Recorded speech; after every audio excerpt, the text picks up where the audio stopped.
करते हैं आप सबका एक बार फिर हमारे चैनल पर। बात करेंगे इस वीडियो में शिक्षक साथियों के लिए महत्वपूर्ण अपडेट्स की बात करेंगे। FLN, CCE, CBA और MSRAW प्रोग्राम को लेकर, यानी 17 पर्यंत ये प्रोग्राम चलता है। कक्षा 1 से 8 के लिए, कक्षा 1 से 5 के लिए मुख्य रूप से CCE पैटर्न चलता है और 6 से 8 में जो परीक्षाएं होती है, परख होते हैं, अर्धवार्षिक वार्षिक पैटर्न रहता है। और इसके साथ ही FLN CCE गतिविधियां जो है कक्षा 1 से 5 के लिए, तो सेशन 2025-26 के लिए पूर्णतः जो है कह सकते हैं शिक्षा विभाग द्वारा एक समय सारणी टाइम फ्रेम जारी किया गया है, जिसके माध्यम से हमें काफ़ी हेल्प मिलेगी।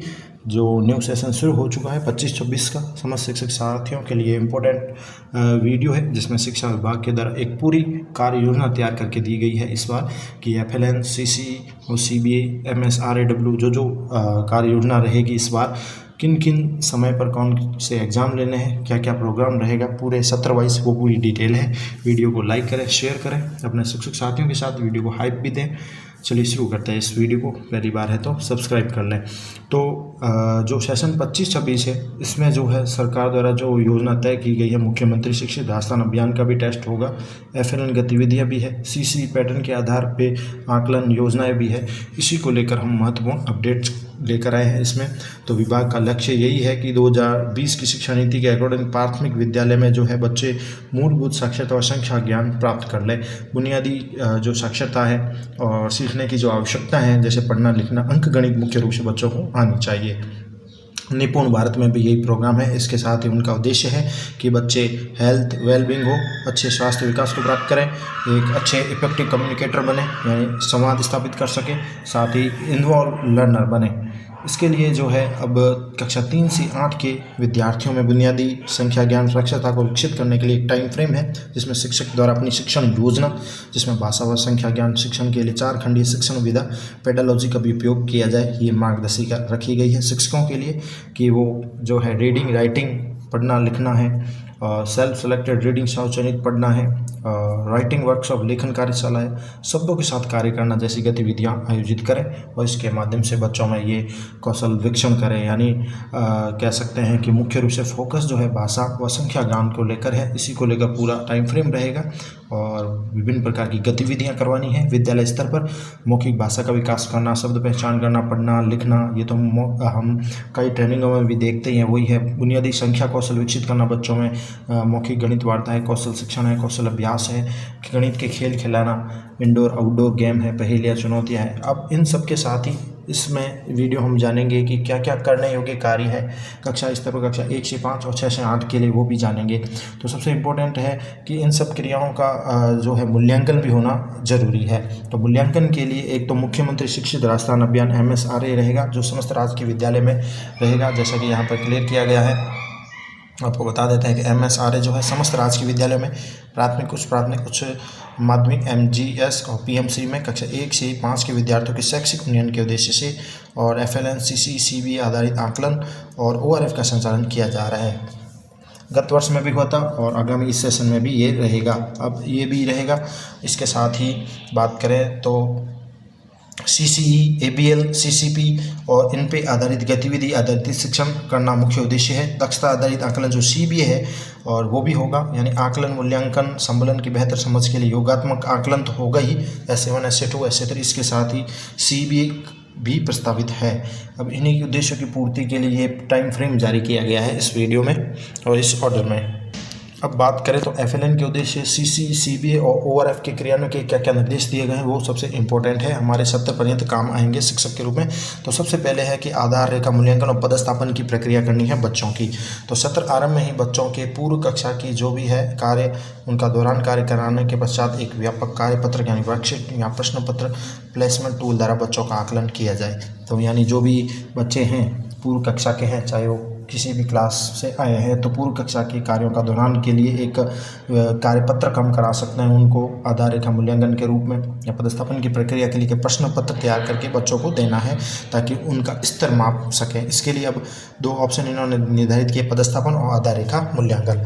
अब पदस्थापन का मुख्य उद्देश्य है जो लक्षित है विगत कक्षा के सभी विद्यार्थियों का लेना है पदस्थापन कक्षा 1 से 5 के लिए। ये टाइम फ्रेम जुलाई में हमें कंप्लीट कर देना है और संबंधित कक्षा अध्यापक का ये दायित्व है उस कक्षा के लिए जो भी है विषय अध्यापक है वो। इसके साथ ही आधार रेखा मूल्यांकन बच्चों का लेना है। सबसे इंपॉर्टेंट पहला है नव प्रवेशित विद्यार्थियों का लक्ष्य है फिलहाल तो आधार रेखा यानी बेसलाइन असेसमेंट लिया जाता है। जो नव प्रवेशित विद्यार्थी उनका बेसलाइन लेना है यहाँ, जैसा कि इसमें बात कही गई है। इसके साथ ही इसमें नोट भी लिखा है कि सीबीए और ओआरएफ के लिए बेसलाइन आकलन प्रदर्शन कक्षा 3 से 8 के लिए भी किया जाए। तो यहाँ पर ये भी नोट है कि सीबीए के लिए और ओआरएफ के लिए भी बेसलाइन आकलन के लिए यहाँ पदस्थापन जो कक्षा 3 से 8 के लिए भी किया जाए।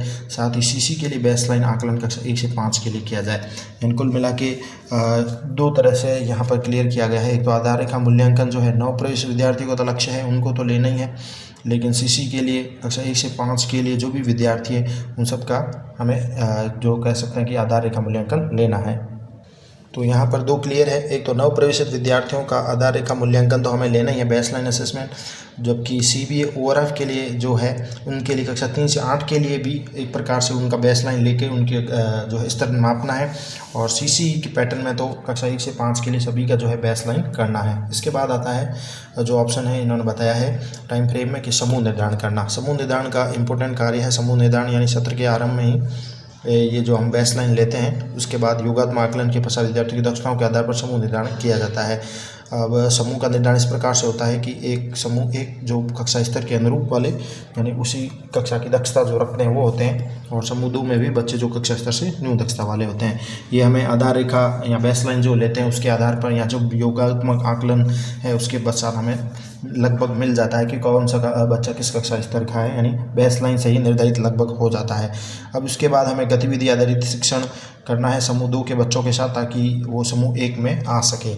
अब बात आती है ग्रेड निर्धारक के मापक। अब इनके बच्चों के लिए जो सीसी पैटर्न है तो कक्षा 1 से 5 के लिए जो ग्रेडिंग होती है ABC, जिसमें A स्वतंत्र रूप से कार्य करना, C जो शिक्षक की सहायता से काम करना, B में जो शिक्षक की सहायता से काम मध्यम स्तर की उसकी है स्पीड, और C में विशेष शिक्षक की आवश्यकता रहती है तो वो कमज़ोर के रूप में माना जाता है। तो ABC ग्रेड के भी निर्धारक मापक रखे गए हैं, ये ग्रेड बच्चों को देने हैं। अब शिक्षक के लिए सबसे इम्पोर्टेंट सामग्री जो है हमें हर वर्ष यूज़ करते हैं सीसी पैटर्न के लिए तो वो है अध्यापक योजना डायरी, अधिकतम 4 बताई गई है। तो योजना डायरी ज़रूरी है। योजना डायरी अध्यापक की वो योजना डायरी है जिसमें हम बात करते हैं तो पाक्षिक जो योजना होती है कह सकते हैं वार्षिक डायरी जो होती है, वार्षिक योजना डायरी वो वगैरह सारी आ गई। इसके साथ ही एक पाठ्यक्रम विभाजन पुस्तिका भी आती है, सरकार द्वारा मिलती है, विषयवार कक्षावार वो रहती है, जिसमें पाठ्यक्रम का विभाजन है, उद्देश्य वगैरह दिए होते हैं। एक होती है आकलन सूचक, यहाँ चेकलिस्ट जिसे कह सकते हैं। चेकलिस्ट में हम FA1 होता है पहले, फिर SA1 SA2 जो होते हैं उनको उद्देश्य के आधार पर भरना होता है चेकलिस्ट में, किसको क्या ग्रेड मिला है। फिर वार्षिक आकलन अभिलेख मंजिका होती है। वार्षिक आकलन में प्रत्येक वर्ष का जो डाटा रहता है बच्चों का, प्रत्येक विद्यार्थी का इसमें रहता है। फिर एंड में आता है वो है विद्यार्थी की समग्र प्रकृति प्रतिवेदन HPC यानी होलिस्टिक प्रोग्रेस कार्ड जो होता है बच्चों को दिया जाता है। ये शिक्षकों के प्रयुक्त होने वाली सामग्री भी है। अब आती है पोर्टफोलियो के बारे में अपडेट्स। इसके साथ ही शिक्षक साथियों को ध्यान देना है कि पोर्टफोलियो जो है एक इम्पोर्टेंट अपडेट है और एक दस्तावेज है। विद्यार्थियों द्वारा किए गए कार्यों को साक्ष्य रूप में संधारित करने के लिए प्रत्येक विद्यार्थी की एक फाइल बनती है, इसे पोर्टफोलियो कहते हैं। ये बच्चों का एक प्रकार से आईना है।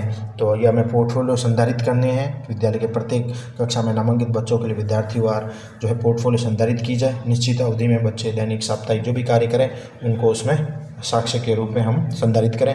पोर्टफोलियो विद्यार्थी का प्रोफाइल पृष्ठ जो है आवश्यक रूप से लगा हो, उसमें बच्चे के गणवेश में, विद्यालय गणवेश में एक नवीनतम फोटो भी होनी चाहिए। इस पृष्ठ पर जो है बच्चे की सत्र आरंभ से लेकर सत्र अंत तक की जो भी प्रगति है वो हमें देखनी है। और इसमें एक टेबल भी दी गई है इस बार कि विषयवार कक्षा स्तर क्या रहा है, उसमें न्यून रहा है या कक्षा स्तर के अनुरूप है वो टिक करना है। जैसे कि विषय हिंदी, अंग्रेजी, गणित, नामांकित कक्षा आधार रेखा मूल्यांकन में क्या स्तर रहा, टर्म फर्स्ट में कक्षा के अनुरूप या कक्षा स्तर न्यून रहा है, टर्म सेकंड में क्या स्थिति है और टर्म थर्ड में क्या रहा है। इस प्रकार से हमें उनको टिक मार्क करना, ये भी टेबल वहाँ चिपकानी है। इसके साथ ही पर्यावरण विषय में कक्षा 3 से 5 में कक्षा स्तर के अनुसार ही ग्रेड दर्ज करें। तो कक्षा बात करें तो पर्यावरण विषय जो है उसमें कक्षा स्तर का बच्चा कैसा उसके अनुसार अपने अकॉर्डिंग ही ग्रेड दे रही है। पोर्टफोलियो प्रत्येक वर्ष पर अभिभावक के हस्ताक्षर कराते हुए हस्ताक्षर पत्रक पोर्टफोलियो में संधारित करें। तो ये भी है कि पोर्टफोलियो बच्चों के जो है उसमें अभिभावकों के हस्ताक्षर भी होने ज़रूरी है, वो संधारित होना चाहिए ताकि बच्चों की जो फीडबैक है या जो भी रिपोर्ट है अभिभावकों तक पहुंचे। इसके साथ ही कार्यपत्रक पर कार्य करने के बाद जो कार्यपत्रक पर अशुद्धियाँ होती है यानी इसको चेक कैसे करना है ये भी स्पष्ट नियम है। अशुद्धियों को क्या करना है, रेखांकित या गोला करना है, यानी अंडरलाइन करनी है, गोला कर देना और शुद्ध करवाया जाकर सकारात्मक टिप्पणी करनी होती है। सीसी में यही है। इसके साथ ही आगे बात करें जो इम्पोर्टेंट अपडेट है, एक तो आपको ABL किट पर ध्यान देना है। ABL किट जो है अधिगम गतिविधि आधारित अधिगम है प्रत्येक बच्चे के लिए। इसमें कक्षा 1 व 2 के लिए होता है एक ABL किट और एक होता है कक्षा 3 से 5 के लिए। अब तो 2 किट होते हैं, ये ABL किट होते हैं। इनका यूज़ भी हमें समुचित रूप से करना है और गतिविधि आधारित शिक्षण को बढ़ावा देना है। अब ABL में क्या क्या सामग्री होती है वो आपको पता ही है, जैसे फ्लैश कार्ड, चार्ट वगैरह होते हैं, कई कार्ड होते हैं, अंक हो है, शब्द कार्ड है, फ्लैश कार्ड, जिसका जो है शिक्षक अच्छे से उपयोग करके एक गतिविधि आधारित शिक्षण करा सकता है। अब आती है पाठ्य पुस्तकों के ऊपर बात, यानी कि जो हमारी टेक्स्ट बुक है यानी किताब है उसके ऊपर। तो कक्षा 1, 2, 3 से 5 के लिए सेशन जो अभी नया शुरू हो चुका है, चल रहा है 25-26, इसमें नई पाठ्य पुस्तक SCF की अभिशंसा के आधार पर विकसित की गई है। इसमें अधिगम प्रतिफल के अनुसार शिक्षण कौशलों पर समझ विकसित करने, पर्याप्त अभ्यास के अवसर उपलब्ध कराने की तैयारी की गई है। यानी इसके आधार पर समन्वित रूप से शिक्षण की पाठ्य योजना उपयोग किया जाए। नई पाठ्य पुस्तकों पर कार्य करने के लिए और शिक्षक स्वयं अपनी तैयारी सुनिश्चित करें, विद्यार्थियों के स्तर के अनुसार गतिविधियों का नियोजन करें। यानी ये जो पाठ्य पुस्तकें नवीन आ रही है इसमें मुख्य रूप से शिक्षकों को भी तैयार होना है, बच्चों को भी तैयार करना है। ज़्यादातर जो सवाल आ रहे हैं जैसे कि PDF आपने भी देखी होगी, न्यू सेशन की किताबें आ रही है अब, तो इन किताबों में जो है अधिकतम बच्चों के साइकोलॉजी के ज़्यादा प्रश्न पूछे जा रहे हैं, यानी अपने मन से आंसर देने वाले क्वेश्चन ज़्यादा आ रहे हैं और इसमें गतिविधियों की विशेष जो है नियोजन किया गया है। इसके साथ ही बात करें तो इस सेशन में विद्या प्रवेश कार्य पुस्तिका यानी स्कूल रेडीनेस प्रोग्राम भी है, वो कक्षा 1 के लिए है, 12 सप्ताह के लिए है। यानी एक कार्य पुस्तिका है, वर्कबुक है जो बच्चों को उपलब्ध कराई जाती है। ये जुलाई से आरंभ करके सितंबर तक पूर्ण करनी है, कक्षा 1 के लिए इनको देनी है। और एक अभिव्यक्ति पुस्तिका बच्चों को देनी है, वो कक्षा 1 से 5 के लिए है। यानी उसमें ड्राइंग शीट की तरह है, ड्राइंग करनी है बच्चों को कक्षा शिक्षण के दौरान, उनका उपयोग किया जाए, उनकी सृजनात्मक रचनात्मक लेखन कौशल वगैरह यानी ड्राइंग वगैरह अपडेट कराने के लिए। इसके साथ ही बात करें तो अगले पॉइंट की बात करें तो इसमें जो निर्देश है पठन कालांश और कौशल अभ्यास का जो है अपडेट है कक्षा 3 से 8 के लिए। इसके साथ ही दोस्तों बात करें तो पठन कालांश और कौशल अभ्यास के लिए भी इसमें कहा गया है कि 3 से 8 के विद्यार्थियों के लिए गत सत्र 24-25 के दौरान भी AI based oral reading in fluency assessment लिया गया था, जिसमें प्रथम फेज से प्राप्त परिणामों के आधार पर पढ़ने में कठिनाई महसूस करने वाले विद्यार्थियों के पठन कौशल के लिए एक कालांश रीडिंग पीरियड भी प्रतिदिन कराया जाए। तो विद्यार्थियों के लिए रीडिंग पीरियड लगाना है आपको और पठन कालांश में विभिन्न प्रकार के पठन सामग्री होनी चाहिए, जैसे कि कहानी की किताबें, पाठ्य पुस्तक की कहानी, कोई पढ़ने योग्य साहित्य जिससे विद्यार्थियों को पढ़ने का अवसर मिले। यानी ORF जब होगा तो 3 से 8 के विद्यार्थियों के लिए उसमें ये सहायक होगा। इसके साथ ही शिक्षक द्वारा अपने स्तर पर 3 से 8 के विद्यार्थियों द्वारा धारा पठन समझ कौशल के लिए ORF किया जाए और इसका जो अकादमिक सहयोग भी रहेगा अपेक्षित। इसके साथ ही इस सत्र में कक्षा 3 और 6 में अध्ययनरत विद्यार्थियों का ORF बेसलाइन आकलन अगस्त में प्रस्तावित है। ये देखिए, ये भी इम्पोर्टेंट अपडेट है इसमें कि इस सत्र में 3 से 6 कक्षा 3 और 6 में अध्ययनरत विद्यार्थियों का ORF होगा, उनका बेसलाइन आकलन होगा अगस्त में और ये राज्य शिक्षक ऐप के माध्यम से किया जाएगा। इसके साथ ही शिविरा में जो है ORF आकलन वो कक्षा 3 से 8 के विद्यार्थियों के साथ वो अक्टूबर माह में किया जाएगा। यानी जो आकलन है वो तो होगा 3 से 8 का, वो अक्टूबर में होगा, लेकिन ORF का बेसलाइन आकलन अलग से होगा, वो राज्य शिक्षक ऐप के माध्यम से किया जाएगा। ये इंपॉर्टेंट अपडेट्स है कक्षा 3 से 8 के विद्यार्थियों के लिए। अब बात करते हैं कार्य पुस्तिका की। वर्कबुक भी दी जाएगी इस बार सभी विद्यार्थियों को।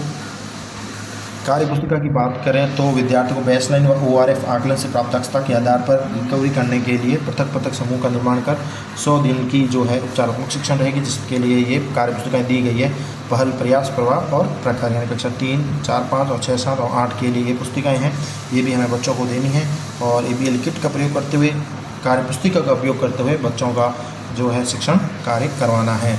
ये एक उपचारात्मक शिक्षण होगा। अब सत्र के दौरान जो आयोजित आकलन लेने हैं वो भी यहाँ पर क्लियर किए गए हैं, कौन कौन से परख, कौन कौन से योगात्मक आकलन व परीक्षाएं हमें लेनी है। अब 3 से 5 की बात करें तो सबसे पहले आधार रेखा, बेसलाइन सबसे इम्पोर्टेंट है। पहले ये योगा बच्चों का, तो सबसे प्रथम आधार रेखा बेसलाइन करना है गत सत्र की दक्षताओं पर आधारित, और ये जुलाई-अगस्त माह तक हमें कर देना है बेसलाइन आकलन कक्षा 3 से 5 के विद्यार्थियों के लिए।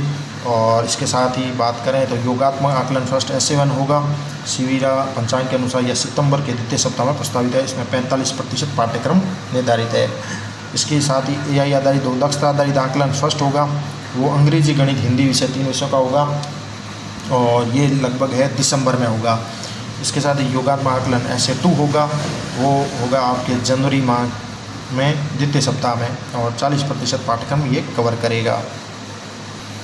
आगे बात करें तो SA2 के बाद आएगा SA3 होगा, और इसके साथ ही बात करें तो AI आधारित जो दक्षता आधारित आकलन 2 भी हो जाएगा, अंग्रेजी गणित हिंदी विषय का।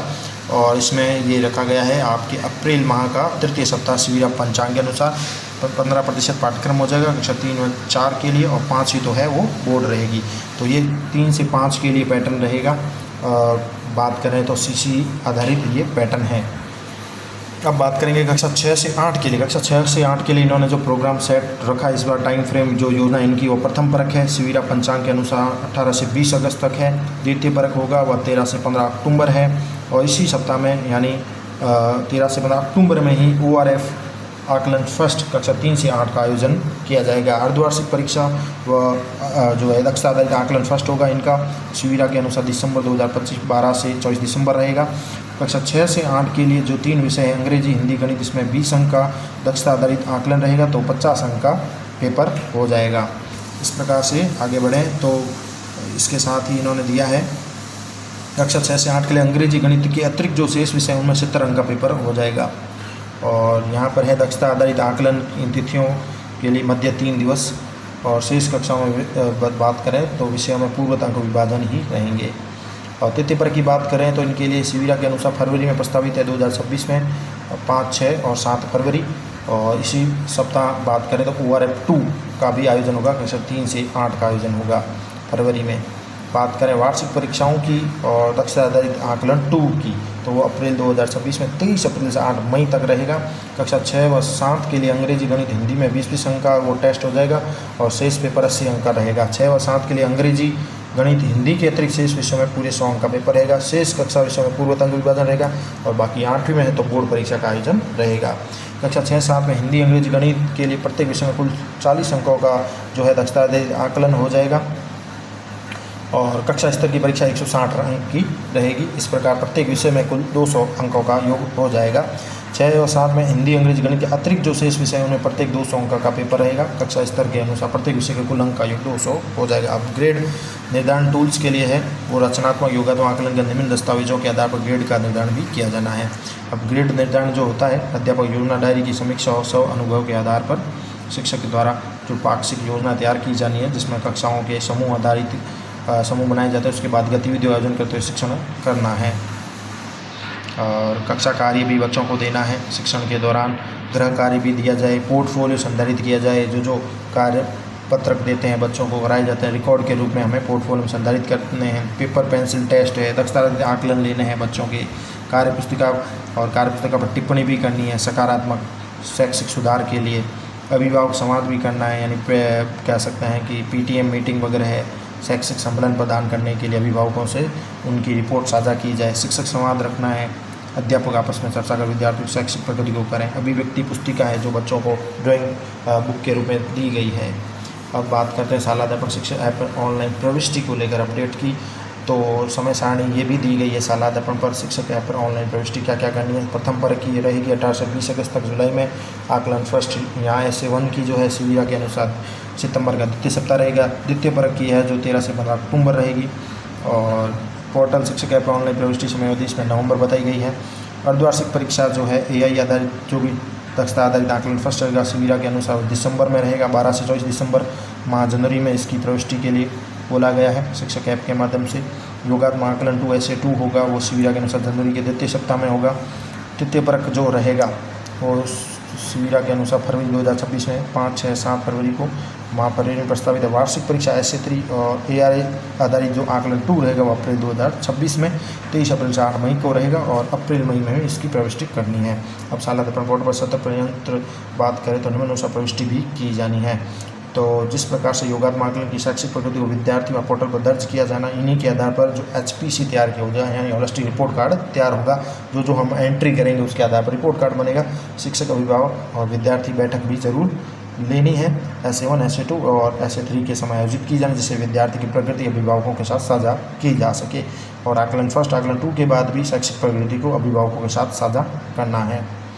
एसएमसी की बैठक में भी बच्चों की प्रगति को सदस्यों के साथ अवगत कराना है। और रिपोर्ट कार्ड की बात करें तो ये SA3 या वार्षिक परीक्षा के पश्चात परीक्षा परिणाम जो जारी होगा उसमें रिपोर्ट कार्ड होंगे, जिसमें कक्षा 1 और 2 के लिए तो ऑनेस्टी रिपोर्ट कार्ड रहेगा, 5-8 के लिए बोर्ड के नियमानुसार बोर्ड की मार्कशीट रहेगी, 3-4 के लिए शाला दर्पण पर योगात्मक आकलन की जो ग्रेड प्रविष्टि है उसके अकॉर्डिंग डाउनलोड और प्रिंट होगा उनका रिपोर्ट कार्ड। 6-7 के लिए भी इसी प्रकार रहेगा कि उनके जो परक परीक्षाओं के अंक प्रविष्ट होंगे उसके बाद उनका रिपोर्ट कार्ड जनरेट होगा और प्रिंट किया जा सकता है। अब शिक्षक के रूप में हमारे क्या दायित्व है कि एक तो निर्धारित समय पर हम आधार रेखा प्रदर्शपन करके वार्षिक आकलन, अभिलेख, पंजिका और अन्य दस्तावेजों में बालक बालिकाओं की जो भी सूचनाएं हैं वो दर्ज कर लें और अध्यापक योजना डायरी में FLN के कौशलों के आधार पर शिक्षण योजना बनाकर बच्चों के साथ कार्य करें। और कार्य पुस्तिकाएँ जो दी गई उनमें भी हम कार्य करें, पोर्टफोलियो संधारण करें और सहायक सामग्री के रूप में ABL किट वगैरह है, अभिव्यक्ति कार्य पुस्तिका है, पाठ्य पुस्तक, कला किट है, इनका उपयोग करें। मौखिक चर्चा के दौरान बच्चों को स्थानीय भाषा का प्रयोग करें और शिक्षक के रूप में सत्र में 3 बार जो योगात्मक आकलन है उनका मूल्यांकन करने के लिए रचनात्मक आकलन की चेकलिस्ट पूर्ण करें, पाठ योजना बनाकर समीक्षा करें। और इसके साथ ही जो दस्तावेज है अध्यापक योजना डायरी, पाठ्यक्रम, चेकलिस्ट, वार्षिक अभिलेख, पंजिका, पोर्टफोलियो साथ लेकर जाएं। शिक्षा संवर्धन कार्यशाला होने पर कार्यशाला में ये ले जानी है और दिखाएं, अन्य शिक्षकों के साथ चर्चा करें। इसके साथ ही कार्यशाला में सक्रिय भागीदारी करके आगामी शिक्षण योजनाओं के अनुसार कार्य करें। शिक्षक ऐप का उपयोग करें। PTM में जो PTM विद्यार्थी की होती है उसमें भी पोर्टफोलियो को अभिभावकों के साथ साझा करें। FLN गतिविधि आधारित शिक्षण कराएं। ABL किट में छोटे छोटे वीडियो निर्माण करके PO ब्लॉग स्तर से आगे साझा करें।